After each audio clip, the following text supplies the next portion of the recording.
Hello అండి, నమస్తే. Welcome back to our channel రుచిగా చేద్దాం. ఈరోజు వీడియోలో నేను ఓట్స్ తోటి చాలా హెల్తీగా, సింపుల్గా బ్రేక్ఫాస్ట్ ఇంకా డిన్నర్, లంచ్ దేంట్లోకైనా సరే మనకు పర్ఫెక్ట్గా సరిపోయే రెసిపీని చూపించబోతున్నానండి. దీనికోసం ఇక్కడైతే నేను హాఫ్ కప్పు తోటి పెసరపప్పుని తీసుకున్నానండి. తీసేసుకొని ఒక కుక్కర్లో వేసేసుకోవాలి. శుభ్రంగా 2-3 సార్లు వాష్ చేసేసుకోవాలండి.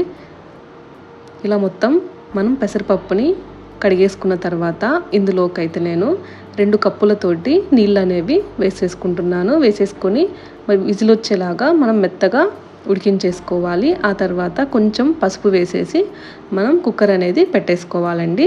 అది ఉడికేలోపు మనం వాటర్ అనేవి వేడి చేసి పెట్టేసుకోవాలండి. దానికోసం ఇక్కడ నేను 3 కప్పులతోటి నీళ్ళు అనేవి వేసేసుకొని వేడి చేసేసుకుంటున్నాను.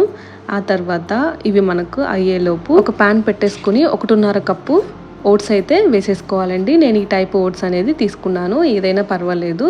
ఆ తర్వాత ఇలా మనం లో ఫ్లేమ్లో పెట్టేసుకొని కాసేపు మనం వేయించుకుంటే సరిపోతుంది. ఎక్కువగా హీట్ అవ్వాల్సిన అవసరం లేదు.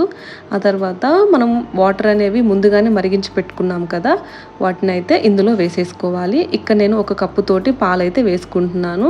ఇక్కడ నేను 1.5 కప్పు ఓట్స్కి 3 కప్పులతోటి నీళ్ళైతే వేసుకుంటున్నాను. 1 కప్పు తోటి పాలైతే వేస్తున్నానండి. ఆ తర్వాత కొద్దిసేపటికి మనకి ఇలా చిక్కబడిన తర్వాత మనం ముందుగా ఉడికించి పెట్టుకున్నాం కదా పెసరపప్పుని, అది కూడా అందులో వేసేసుకొని ఈ విధంగా అయితే బాగా కలిపేసుకోవాలండి. ఆ తర్వాత ఇక్కడ మనం రుచికి సరిపడా సాల్ట్ అనేది వేసుకోవాలి. ఇక్కడ నేను ఒక 7-8 మిరియాలని ఇలా అయితే దంచేసుకొని వేసుకుంటున్నారు. మీరు మిరియాలు డైరెక్ట్గా కూడా వేసుకోవచ్చు. ఆ తర్వాత ఈ విధంగా అయితే మొత్తం మనం బాగా కలిపేసుకోవాలి. మనకు కన్సిస్టెన్సీ అనేది ఈ విధంగా వచ్చేసిన తర్వాత మనం స్టవ్ ఆఫ్ చేసుకుంటే సరిపోతుందండి.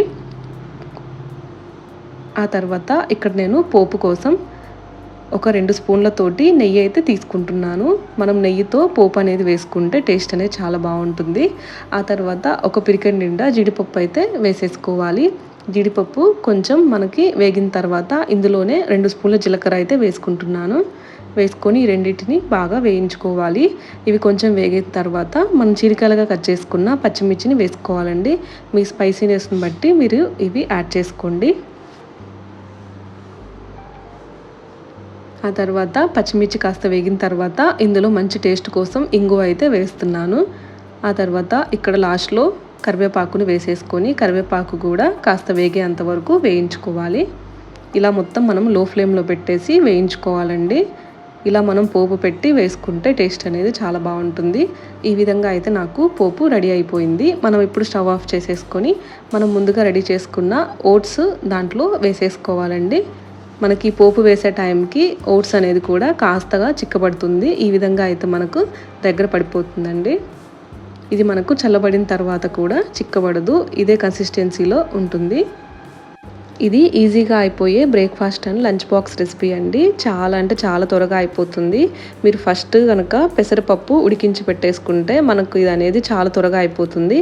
మీరు ఒకవేళ ఎర్లీ మార్నింగ్ చేయాలి అనుకుంటే కనుక టైం లేను అన్నప్పుడు పెసరపప్పుని నైటే మీరు ఉడికించి పెట్టేసుకుని ఫ్రిడ్జ్లో పెట్టేసుకుంటే మార్నింగ్ చాలా త్వరగా అయిపోతుంది.